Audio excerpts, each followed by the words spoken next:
Abed Hashem, on reprend le Chok HaEmuna. On est le 27 Tishri et on commence tout de suite avec le jardin de la foi. Donc le Rav nous dit Koch HaEmuna, la force de la Emuna. Il se trouve qu'en réalité, non seulement que par la force de la Emuna, un homme il commence à donner du sens entièrement à ce monde-là, mais en plus de ça, on va se rendre compte que la Emuna, c'est la force la plus importante qu'il y a dans l'homme. Et que par l'intermédiaire de cette force-là, un homme il peut traverser facilement et réussir toutes les difficultés et les épreuves de sa vie, que ce soit les difficultés d'argent, des problèmes de paix conjugale, les problèmes d'éducation des enfants, des chutes spirituelles, etc., etc. Toutes les chutes et le fait de passer d'un extrême à un autre dans la vie, un homme il peut tout passer facilement durant toute sa vie si jamais il a la force de la Emouna, la force de la foi. Et en réalité, si on réfléchit bien, on va se rendre compte qu'en fait, la Emouna, à la fois, c'est la seule force dans ce monde-là sur laquelle un homme il peut constamment se reposer. Elle l'accompagne partout, dans toutes les situations de sa vie, dans tous les instants, dans tous les moments de sa vie, même après sa mort. Et sans cette force-là de la Emouna, il y a des situations, des épreuves de la vie dans lesquelles un homme il reste désespéré, où il se sent impuissant. Ces épreuves, Chas v'Shalom, elles peuvent le briser son moral, elles peuvent l'amener à détruire sa vie. Parce qu'en réalité, tous les désespoirs, toutes les sensations de brisure dans la vie, c'est uniquement à cause d'un manque de émouna, un manque de foi. Qu'un homme, il pense que cette situation-là, dans laquelle il est empêtré, il n'y a pas de solution. Et donc, il commence à perdre espoir. Mais celui qui a la émouna, il sait qu'il n'y a aucune situation dans le monde où Akadosh Baruch Hu, il ne peut pas le délivrer. Comme on voit avec Chizkiyahu Amelech, le roi Chizkiyahu, que lorsque le prophète Yeshayahu ben Amos, il est venu lui dire une prophétie, que c'était décrété dans le ciel qu'il devait mourir. Qu'est-ce que le roi lui a répondu? Il lui a dit, Ben Amos, sors, finis ta prophétie et sors d'ici. Parce que j'ai reçu, depuis la maison de mon grand-père, David Amelech, que même si une épée aiguisée, elle est posée sur ton cou, sur le cou d'un homme, il ne doit pas se désespérer de la miséricorde d'Hachem. Et qu'est-ce que ça veut dire de ne pas se désespérer de la miséricorde? C'est-à-dire que tu ne dois pas te désespérer de continuer de prier. Parce que la prière s'appelle la miséricorde d'Hachem.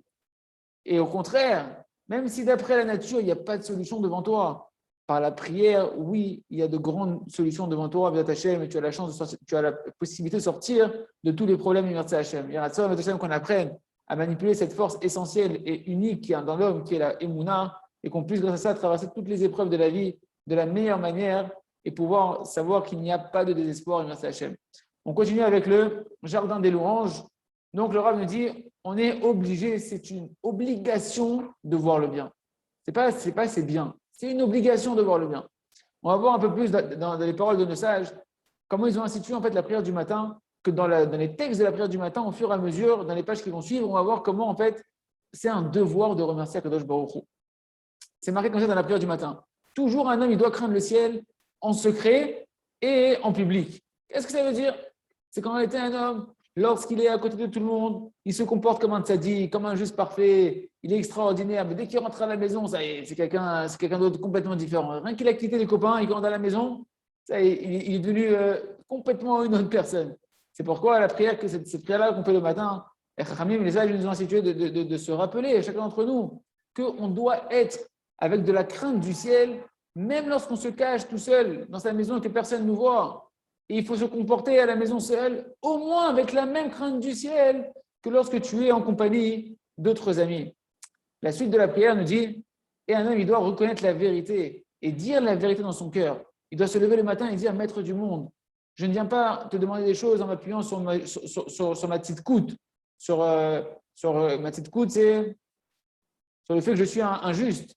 Non, je viens te demander et te prier devant toi en m'appuyant uniquement sur ta miséricorde. Qu'est-ce que ça veut dire? Ça veut dire qu'un homme qui a un point de sincérité à l'intérieur de lui, un homme qui reconnaît la vérité, il sait qu'en réalité, il n'est rien sans Hachem et qu'on ne lui doit rien dans la vie. Et il sait qu'il ne peut se reposer uniquement et s'appuyer compter que sur la miséricorde du Créateur, béni soit-il.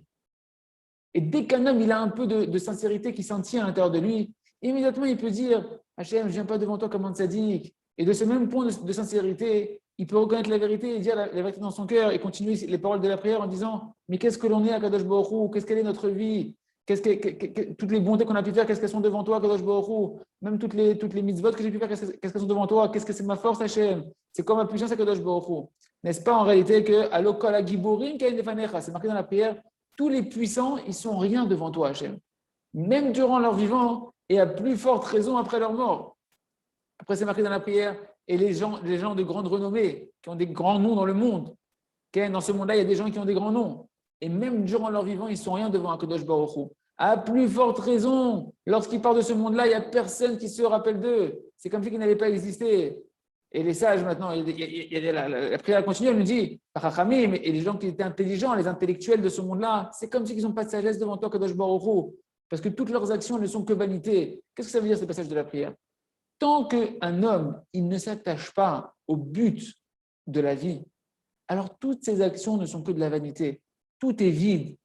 Celui qui pense qu'il est puissant, en réalité, il n'est rien devant Kadosh Baruch Hu s'il ne donne pas du sens avec le but de la vie, s'il ne donne pas cette puissance dans un but qui est le but de la vie.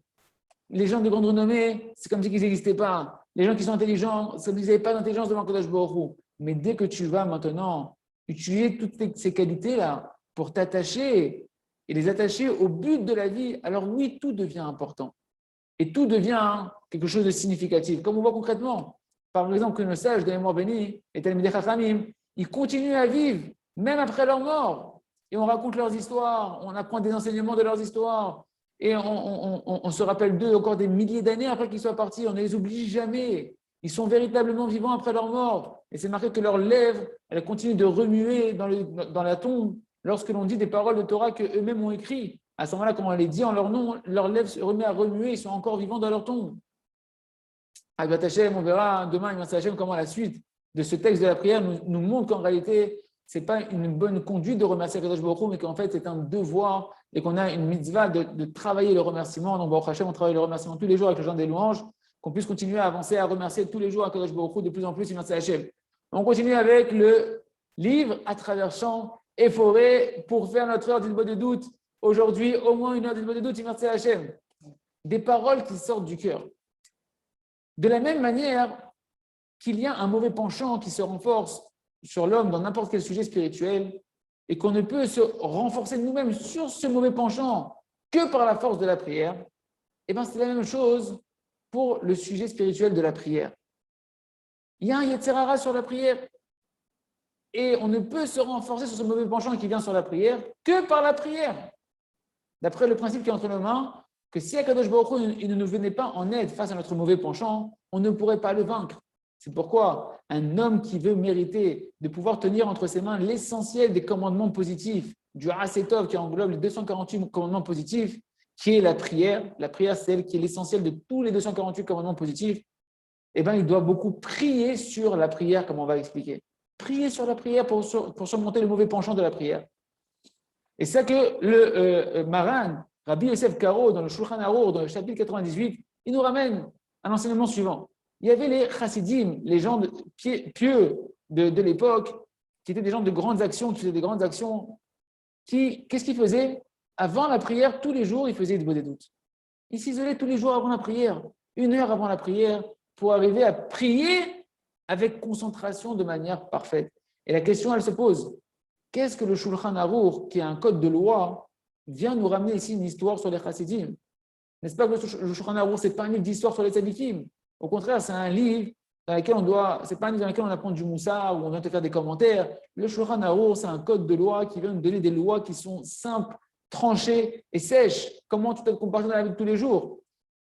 Si c'est comme ça, on peut comprendre qu'en réalité, Maran, l'auteur du Shulchan Arour, du code de loi juive, il avait une intention spéciale en nous mettant cette petite histoire sur les chassidim qui faisaient des doutes avant la prière, pour nous dire qu'en réalité, chaque être humain, chaque juif, il se doit d'attraper cette habitude-là qu'ils avaient les chassidim. De quoi? De s'isoler avant la prière pour pouvoir réussir à prier la prière quotidienne avec concentration. Et d'après ce qu'on a expliqué dans les pages d'avant, on peut très bien comprendre maintenant du fait que l'essentiel du mauvais penchant d'un homme, il se base sur la prière, comme nos sages ils ont dit de mémoire bénie. C'est quoi les choses qui se tiennent dans les hauteurs du monde et que tous les hommes méprisent? C'est la prière. Donc tu vois que c'est un Yetzer Hara le plus grand, que tout le monde méprise la prière.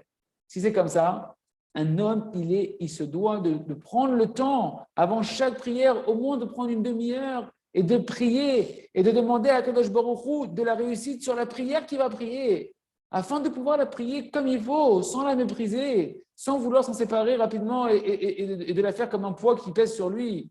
Et on doit apprendre un kalva chomer, un cas d'a fortiori. Si déjà ces chassidim rishonim, qui étaient des gens saints et purs, ils avaient besoin de s'isoler, de faire une bonne doute 1 heure entière avant la prière pour pouvoir prier comme il faut leur amida, leur prière quotidienne. Alors combien nous, qu'on a un esprit qui est faible et qui est embrouillé, combien à plus forte raison il faut qu'on passe au moins 10 minutes avant la prière, avant la prière du matin, de l'après-midi et du soir, 10 minutes, de demander à Kadosh Baruch Hu Hashem, aide-moi à prier comme il faut, aide-moi à prier avec concentration, avec feu, avec ferveur, avec attachement, en prenant mon temps dans la prière, etc. etc. Et en plus, encore, dans cette histoire-là qui est ramenée dans le Shulchan Aruch, on voit justement la grandeur du Yetzer Hara sur la prière.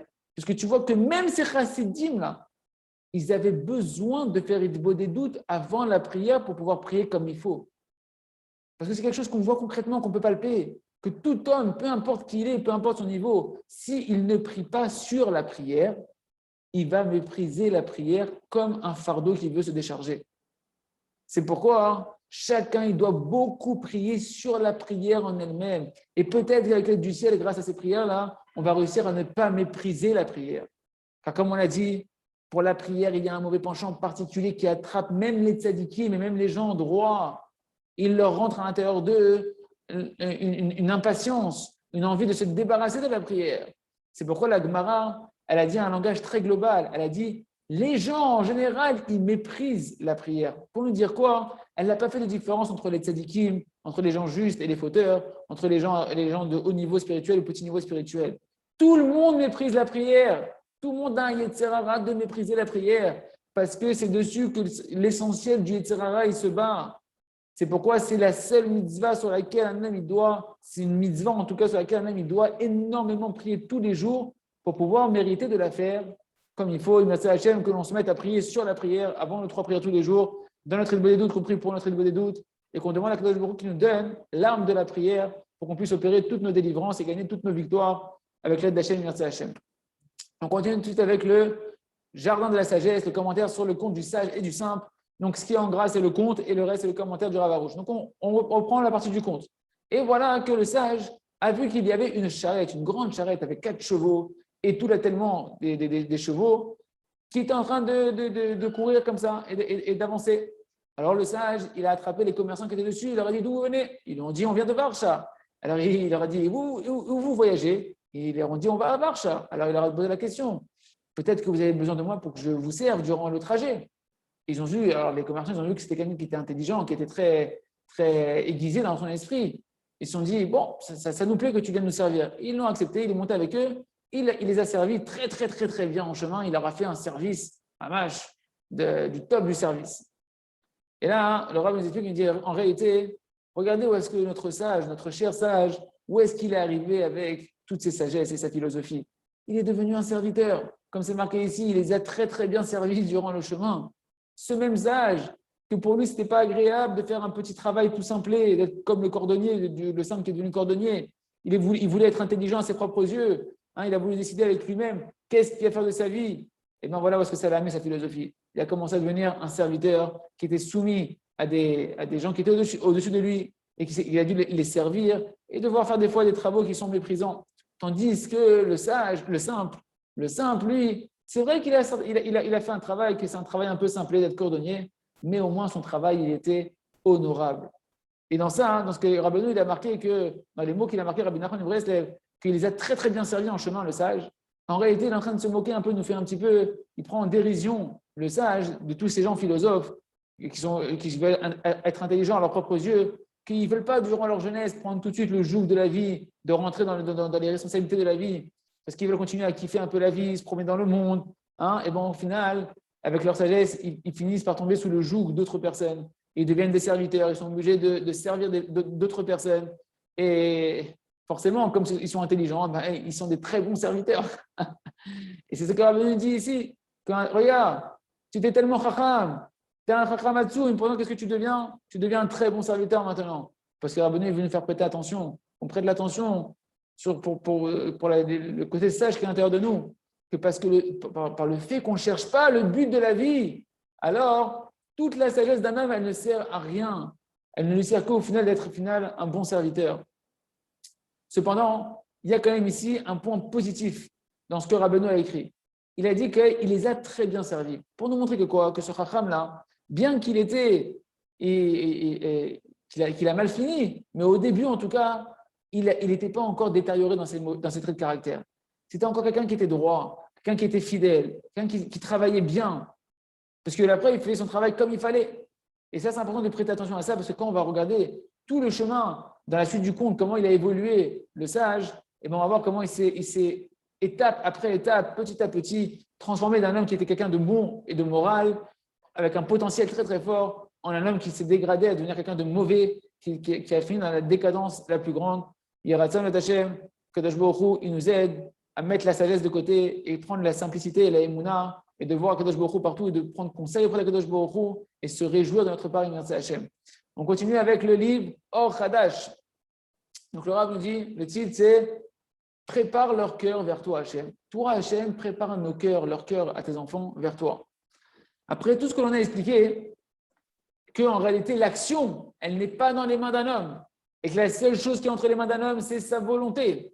Un homme, il peut se poser la question et se dire, ok, c'est bon, tu m'as convaincu que l'action n'est pas entre mes mains, que l'action matérielle de faire des choses avec mes mains, ça c'est entre les mains d'Akadosh Baruch Hu. J'ai compris que toutes mes forces que j'ai, c'est les forces d'Hachem.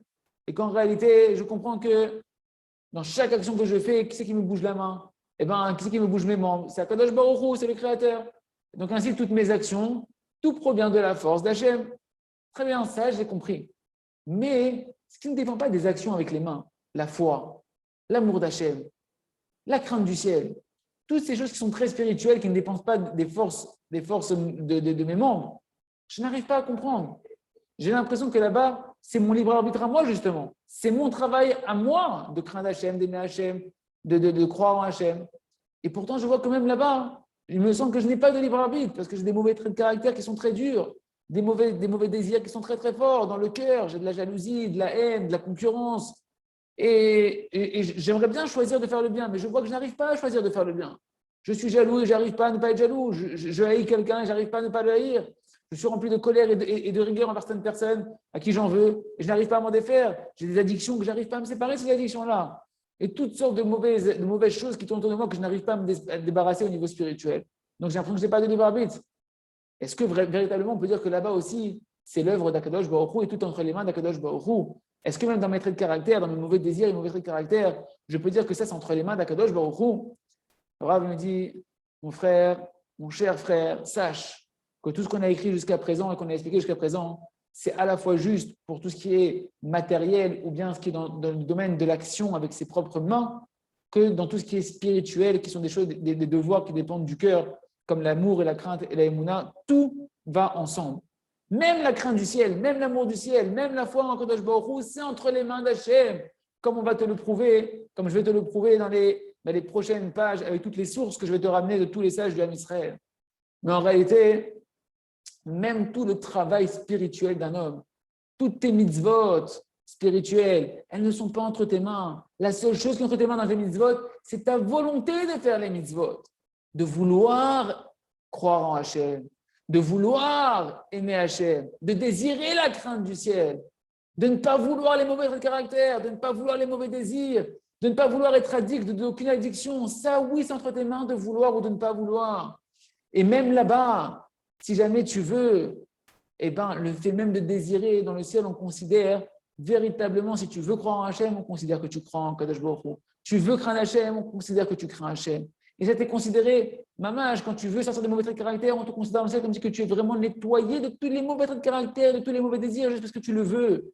Et si tu apprends à renforcer ta volonté et à intensifier ta volonté, alors tu verras que depuis le ciel, on te conduira dans ce chemin-là jusqu'à ce que tu vas pouvoir réussir concrètement à matérialiser tes volontés et les voir se concrétiser dans ta vie de tous les jours. Hachem et Ratzon, qu'on soit conscient de la force de la volonté, que notre seule force, c'est la volonté, et que même au niveau spirituel, même dans les devoirs du cœur que Kadosh Baruch Hu nous demande, de la crainte du ciel, de la émouna, de l'amour d'Hachem, même là-bas, ce qui est entre nos mains, c'est la volonté. Et donc, on est toujours libre de choisir, de vouloir faire la volonté de Kadosh Baruch Hu. Hazak, à demain pour la suite du Chok à Emouna.